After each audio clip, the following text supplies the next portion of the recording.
This is Coral, and you're listening to The Forward Thinker Show. We are kicking off season 2 with such a great start. We have my friend Smivens Estime. So if you don't know Smivens, he is a 3 times Amazon intern. Now he's a full-time Amazonian. He's now a solutions architect at AWS. And before that, before he graduated, he was an Explore technical lead at FIU, and he was also a lead breakthrough tech instructor. Now, this is the fun part because in this conversation, we're gonna get to know him a little bit, get to know his story, and also dive into how can teaching computer science help you understand computer science better.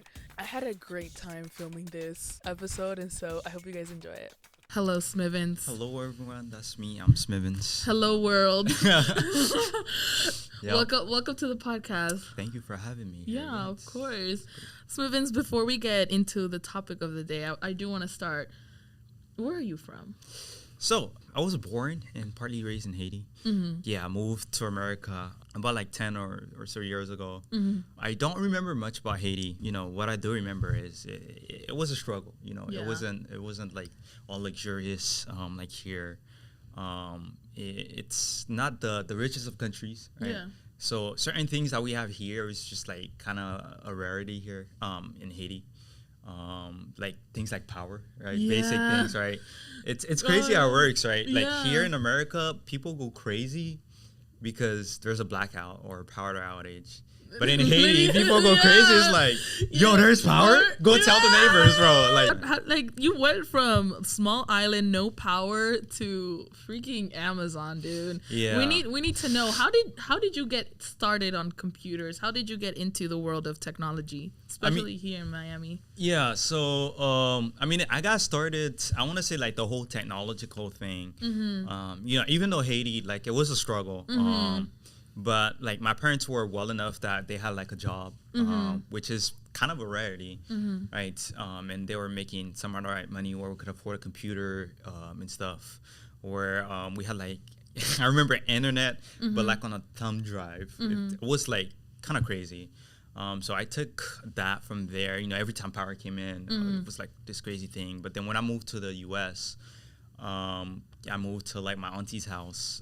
She had like a big old house that could fit like all of us. And then that's when I really started like you having power like 24/7 and then starting getting to like computers doing homework and stuff in middle school where you had to do like things like what was it called, like ingenuity. And then bro, like the most basic things. Yeah. But like, you know, coming from where you had like paper, like everything, it was kind of crazy. And then coming to that background, and then eventually when I got into high school, you know, I realized I could be one of the people that make some of the stuff on computers. I started getting into like programming languages and stuff like that. I took a class like during one summer in high school, and I would say that's how I really got started in terms of like developing and being a programmer and stuff.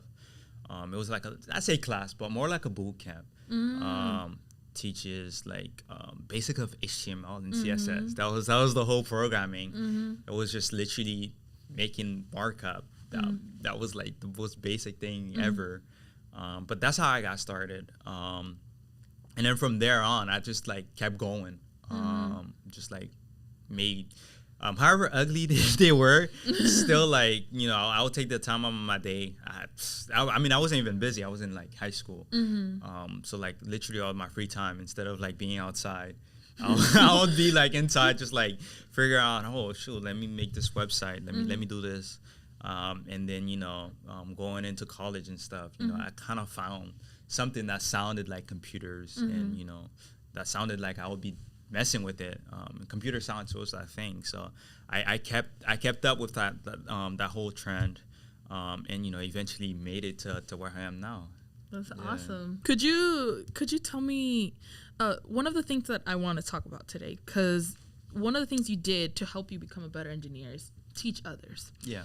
And you also mentioned that you were in like this high school program, like this boot camp, and you learned how to code from other people teaching you. So could you explain like Actually, let me ask this question. How was it like your first time coding? My first time coding, yeah, like I said, like very first time was probably during that boot camp, Yeah. and it was definitely interesting. Right, I remember like the way like the teacher introduced the class. So it was like HTML and CSS, but the way the teacher introduced the class, it was like, hey, have you guys like ever watched a movie and you seen all those like kind of crazy things, right? Or like accidentally opened like inspect elements on Google Chrome. But then I'm looking at him like, what's inspect elements, right?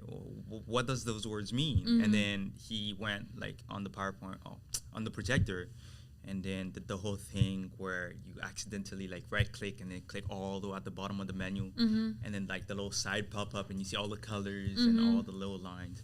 And he's like, yeah, you ever seen those things and then like think you're coding and hacking? Yeah, we're gonna be doing that throughout the whole boot camp. And you know that kind of like was like, hey, wait, I've kind of used this before to like, you know, mess around with websites, change my grades or whatever. Like, whenever, you know, and you then need take a screenshot. Yep. Show it to your to other people. Let's just say, or like, yeah, just random things. Go on the FBI website and just mess around with. But then you know, he's like, yeah, no, we're gonna actually learn what those things mean, and you know how to use them to make stuff useful. To go back to your question, my first time coding was very, very fun, I want to say. It was very interactive. I had like a bunch of my high school friends that was also in that spent their summer there too. So we all kind of did it together. And also like there was a small incentive, as in like we had to take a certification, and if we passed it, there was like certain let's say monetary values that they will add to one's pocket. So you know that made it extra like energizing. I don't know the proper word, but it was like very fun. I really enjoyed it. The way the teacher and everything you know kind of played out with all my friends being there, and then me seeing all these cool things, you know, things that looks kind of like you know only a professional could do, that I think I'm doing good at least, right? It was very fun. It sounds like that professor sort of sparked that, you know, that creativity in you to make something.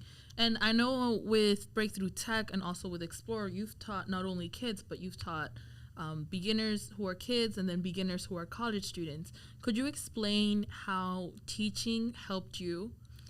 Yeah, so teaching helps in, you know, a lot of ways, right? Like you seen, like with my experience, like learning, you know, a lot of it was, you know, yeah, you have to sit there, be in the class, pay attention, whatever. But then a lot of it is actually how the teacher conveys, you know, the information. If the teacher is like, let's say, just sitting there reading PowerPoint slides, it kind of like, it takes away somewhat, it gets you bored. You know, you just sit there and you're like, why am I here? You know, it's summer. I could, you know, be having fun. I could literally be in bed, right? Instead of like being forced to like pretend to be awake here. So you know you know that like a teacher plays like a great part in that. And for me, like my experience teaching is, you know, it could, you know, be very fun, right? As you know, like students, they allow you to see, or they help you see like another side of what you do, right? The fun side, the side where you're not pressured to like do something, or like you don't have a time. Well, you do have a time limit, but at the same time, you know, like you have other people there asking you like certain questions that really makes you question like why certain things work, and you know how to do this, or like, you know. It really, you know, brings out that other side that you really don't get to use, even if it's a project that you're working on as a passion project. You know, there are certain things you just don't think about, you do. And then like, you know, as a teacher, you have to like kind of go and, you know, even if somebody else don't ask the questions, because, you know, the possibility of them asking the questions, you kind of just have to know, you know, how to answer it, how to handle it, and how to answer it. Because you said like being a teacher helped you understand sort of the sort of like skill gaps that most people have, and like things that you wouldn't even think about, because if all you do is just code by yourself all day, you're not going to get anything done, you know? I mean, even if you get something done, it's just the way you go about it is completely different, right? After you code, like, let's say, not even for a while, even like for like 3-4 months, there's certain things you just get used to. And you just know, okay, if I write this is gonna happen. If I do this, that's gonna happen. And then there's certain things you don't even like have to write. You just like tab over, like on your editor. You just like, you know, because it has like all the autocomplete stuff that you don't even have to type anymore, right? With all the AI and whatever. So like, we don't even have to get started on right? So you just know, like, if I do like this one letter, I could write all these crazy things with all your shortcuts. Where like, you know, when you're teaching a student, like it's kind of it's just like you have to go the extra mile to learn, because then you have people looking at you like, what is that? Right? Like, for example, for me, I remember when I was learning things like as basic as inspect elements, right? You would imagine everybody that's probably been on like the internet have maybe clicked that button accidentally once, right? But do they know the name? Probably not. Right? Like, you've seen that menu before. You maybe have used it, but do you like know like why, like what's the purpose? Probably not, right? And it's like the same, right? With like teaching people how to code, certain things you think that, you know, is like the basics, it's actually not, right? You have to go like one level down. It's like, it's just, you get to that level where you have to think about on a very basic ways, how to Englishify, you know, certain things, how to like make it like in layman terms, and it's harder than you think. It's like, because you have to think about, even when you're working in enterprise software development, or you're trying to explain software to people who don't know who software is, who's probably like a VC or a business person, you kind of have to have that skill of taking technical terms into layman's terms. And it is like, it's really critical when explaining things. It is, because like at the end of the day, you know, teaching is not for you, it's for the students, right? So if they don't understand what you're saying, then they just gonna eventually just be like, okay, so this guy's just gonna come here and he's gonna talk for like 3 hours, right? And especially for the way I teach, where it's just literally you come and you learn, right? There's no test at the end. You don't have to take a quiz or anything like that. You're not being graded. So, you know, eventually, like, if you're just coming here and using not even big terms, just general, like, let's say basic programming terms, like, let's say a compiler, or, you know, basic things that it's not common to a very, like, you know, regular person, then people are just gonna be like, wait, hold on, so he just, out of this entire sentence, can you let's look up every single word in that sentence right now, because I don't get it. Let's just define everything first, and then, you know, like, let's learn just so we could learn even more, right? So then, like, you know, if they wanted to learn, and, you know, even if they generally want to learn the thing, if they can't understand you, then they'll just eventually just be like, oh my god, I have this other thing to do, but I really got to do, you know, I really wanted to go to this workshop, to this class. But, you know, literally anything else would, like, take priority. Because it's going to be like, well, even if I go, I might not fully understand. So then, you know, eventually it becomes that thing where, like, oh, I don't want to go to today. I'm going to go tomorrow. And then eventually it's like, you know what? Just forget this, right? And then, you know, just because, you know, you were, like, not, you may have been like the most exciting person ever. But because people just can't relate to you, right? They can't like put what you're saying into like, they can't understand it and, you know, use it themselves. They're like, you know, what's the point? Right? Well, you know, I know you said that teaching is for others, but I do assume it has had an impact on you as an engineer. Like, when you were working at Amazon, did that experience with, you know, teaching children, teaching others to code, help you in any way? Yeah, I mean, I think it helps around, you know, a lot. Because working at those big old like tech companies, they have the luxury to go down to the the details, right? So for example, if you're working in a personal project, like I mentioned before, there are certain things you just do. You know, you might say, okay, I'm gonna do this like this way right now, but later on I'm gonna go change it and make it more efficient. You don't, right? It's just like I finished this and thank God. Now let me just move on to the next thing, or I'm burnt out of this, and you just completely forget about it, right? But at those big tech companies, you get down and you could literally like go pinpoint like whatever it is, like down to like I don't want to say like compiler level or like whatever, like low level, like assembly. not not but that like, low level. At least not that I know of, but you could get down pretty deep to like memory management, right? Wow. Garbage collection. So like those little things that you pick up, like from teaching, right? Like I mentioned before, like let's say that random question that a kid might have that you would typically not think about, right? And let's say you have to go research and then go bring back an answer to them. Those things might come up, in that job, where it's like, okay, dude, we already have this software. It's already built out by those 15 engineers from like Harvard or whatever. But there's this really specific thing that we want to integrate, and it's down to this super low level, right? And we want you to do it. And then that experience from you like learning and going. To answer that kid's question, or I don't want to say it, but like student's question, that experience come into play where it's like, oh, I've kind of seen this before, and it makes it easier, right? Yeah. So you spend less time, debugging or doing whatever it is that you need to do, and it plays a crucial role, I want to say, right? It broadens like it deepens, I want to say, it deepens like the level of understanding that you have of something, where it's not how to use this tool to get something done, but it's actually no, I know the ins and outs of this tool, where like if you were to ask me a question, like it gets to a point to where like certain interview questions, right?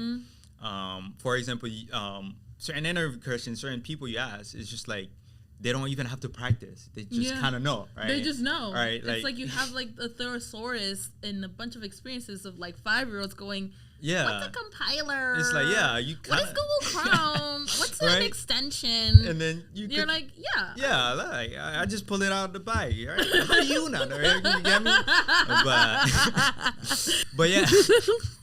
Okay, but yeah, so I'm saying, right, instead of like having to like say, oh no, let me go research, it's kind of like you already researched it, so now right? Certain questions like you mentioned, right, compiler, Google Chrome, whatever, you since you already know about it, you could just like pop it out on the spot, and it's pretty nice to be able to do. That's good. Could you tell me how it has helped you not only in your technical skills, but how has it helped you emotionally when working with other engineers and things like that?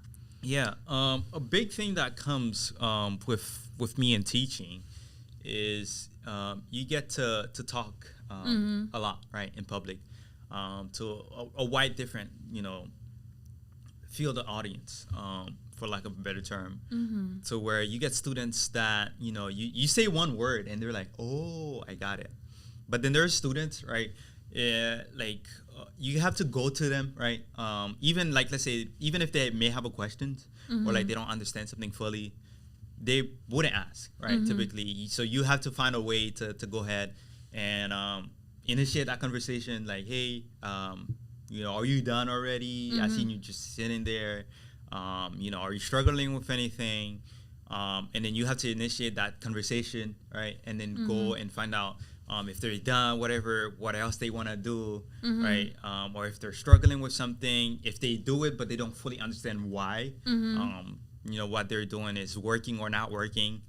They just you find that, right? And then it gets to that point where you learn kind of how to talk to people better, right? You learn a different side of it. It's not just having a conversation to like kill time, or like have a conversation because just to have one, but it's to have one, and it comes with like a lot of empathy and a lot of stuff like that. And when you're on the job, working with other people, I'll say like a big thing you need to have is those emotional skills, those social skills, where where you kind of need to be able to talk to another engineer to like either convey a problem, convey like a message that needs to be done, whatever it is that you need to do, like the same way like you get like you'll typically get like trained for like let's say PR or like how to send emails or how to build your resume. The same way I feel like, you know, teaching helps you train with just talking to people, right? Yeah. Whether it is like, let's say if there's like a team meeting, right? Yeah. You have to talk in front of the entire team. Let's say even if it's not that much, like 15 people on your team. You know, you kind of have that experience talking to like, let's say 30 students in front of your classroom to where you could be, you know, you could command a room and tell everybody what they need, what is needed to be heard in terms of like the project, you know, even if it's like a fun thing that's going to happen with the team, like happy hour, whatever it is, you know, you're able to do that. And then if you need to get down to a one-on-one level for engineering, you know, let's say in the case of you need help, right? You need another person to do this, to take on this challenge, take on this problem, or like somebody else needs help. Whatever it is, you have that background, you have experience already talking to people. Yeah. And, you know, that's very big, especially in like computer science, where a lot of people would typically, you know, would not have that experience. That sort of experience. Yeah.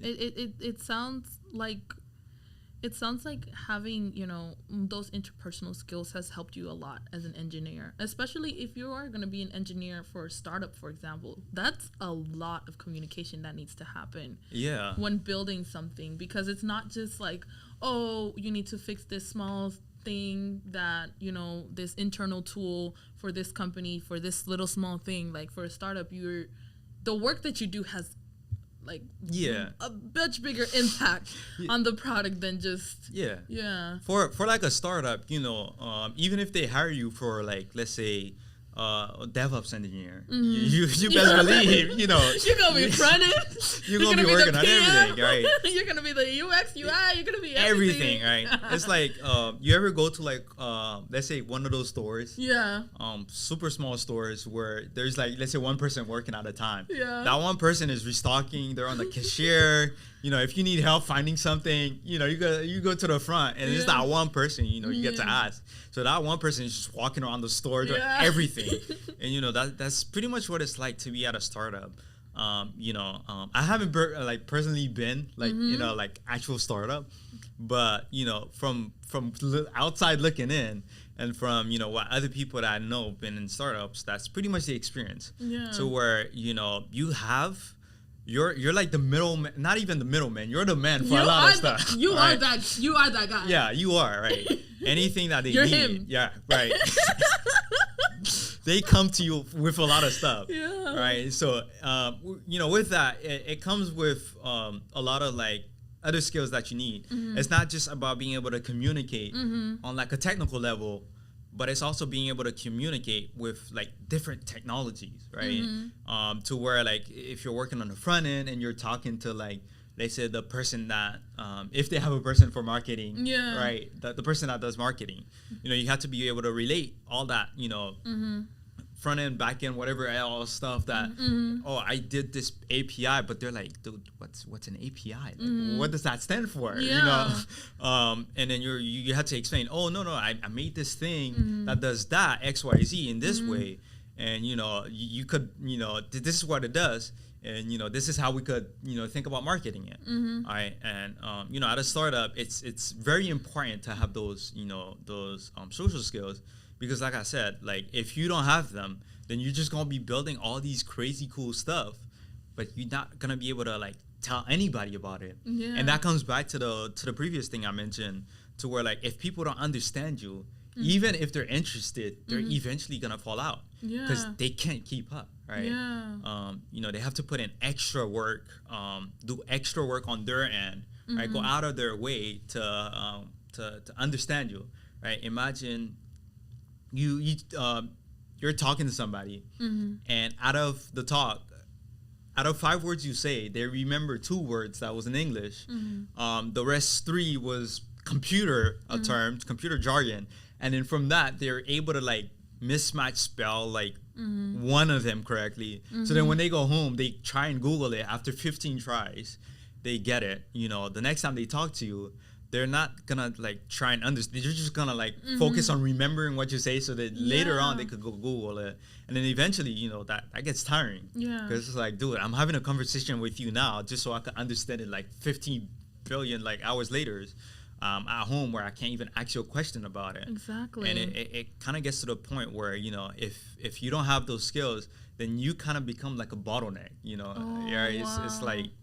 It's like that. It's really important to have those communication very, skills. very, very important. Yeah, Smivens, I feel like you've really gave us a lot of great information on like why teaching others helped you so much as an engineer, not only as an engineer but just as a human in general.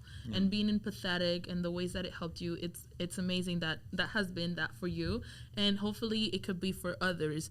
I want to give you this space to just give any like last piece of advice for someone who's going to be teaching to code for the first time, or any ways that they can improve their teaching skills. So I mean, if you're starting considering a career in tech, especially in coding, I would say go for it.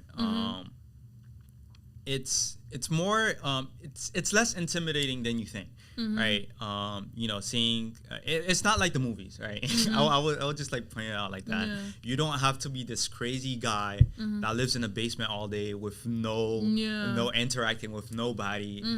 That there's like a lot of misconceptions, I would say about that. Where you're just that lonely person, in the dark with your hoodie on all the time. You do have a hoodie on. Yeah, I do have one, but it's not because I'm a programmer. But it's a little bit. It's more interesting than you think, right? And grab a buddy if you can. If you know someone else that codes, reach out to them, and take that first step. I would say it's the hardest step. Not being intimidated, not being not feeling like you're not good enough, right? All that comes with pretty much everybody, right? And it kind of never stops. So that first step, I would say, is the most important step. As soon as you have that passion, you start, and then there's a lot of tools out there, right? Here at FIU, we have like mini clubs, right? You have Init, we have Breakthrough Tech, and you have all those crazy students that at a moment notice, as soon as you see them, you're like, hey, dude, I'm trying to do this thing. Like, do you know how to get started? And they'll be like, oh yeah, no, right? And then there's all those crazy tools online. YouTube is free, right? YouTube, all those crazy courses. In free code camp, all of those, right? And even if you want to spend money, there are a bunch of courses, a bunch of like resources Udemy. that you could use, right? Yeah. That will help you get started, and then you could use that to all your advantage and learn. And like I mentioned too, meeting people, it's big, right? You get that motivation from seeing either somebody else grow, and then you growing with them. You guys kind of motivate each other to do big things. Yeah, do big things. And then for others that are a little bit more advanced and are looking towards teaching, I'll say it's definitely a great investment, right? It gives you that a different perspective of what it's like, right? And I would say like the best way to learn, definitely one of the best ways to learn is to teach, right? Because you don't know something until you have to explain it to somebody, and that person is like, wait, hold on, but one more time, right? Just one more time, and then you're like, wait, hold on, but it's like this. In your head, it perfectly makes sense. It's like, wait, A, B, C, D, E. But in their head, they're trying to put together this puzzle that's really not connecting super well, right? And it kind of gets like, it kind of makes you have to think outside the box. Yeah. Right? And it's really like a rewarding experience, especially like when somebody gets it, and, they get it, and then now they're using it, and you're like, wait, hold on. I didn't even think you could use that like that, right? And it's crazy how, even being a teacher, you get motivated by the students, by what they're doing. Yeah. And, it's just super cool. That's so awesome. Thank you so much, Mivens, for explaining your journey and giving us some great advice. Now I'm going to give you the chance for your people who want to reach out to you and anything that you want to promote. Well, so, I mean, to reach out to me, the two best ways I would say is my LinkedIn, LinkedIn/Smithens, I think. Yeah, it says Smithens. And then my email, which is my first name, last name, smithensestime@gmail.com. All right, a third way is Discord, but I'm a little bit less active on Discord. And then, yeah, if you go to FIU, I'm usually around the P6 lab area. And, you know, whenever I'm on campus, which is pretty frequently. So, you know, if there's anything you need, or, you know, anything you want, to you need help with, whatever it may be, you know, I'm usually there, pass by, you'll find me. Right? Yeah. The PC6 lab is kind of my office. And then you want to promote? You know, Break to Tech in it. Those are like the clubs I'm really active in. And you know, I think they're doing great things. They have some great people out there. You know, looking to inspire and bring up, you know, the next generation of talent. And you know, join as soon as possible. You know? Possible. So at Init and at Breakthrough Tech MIA on Instagram. Thanks for listening to the Forward Thinker Show podcast. Don't forget to like, comment, and subscribe so you never miss an episode.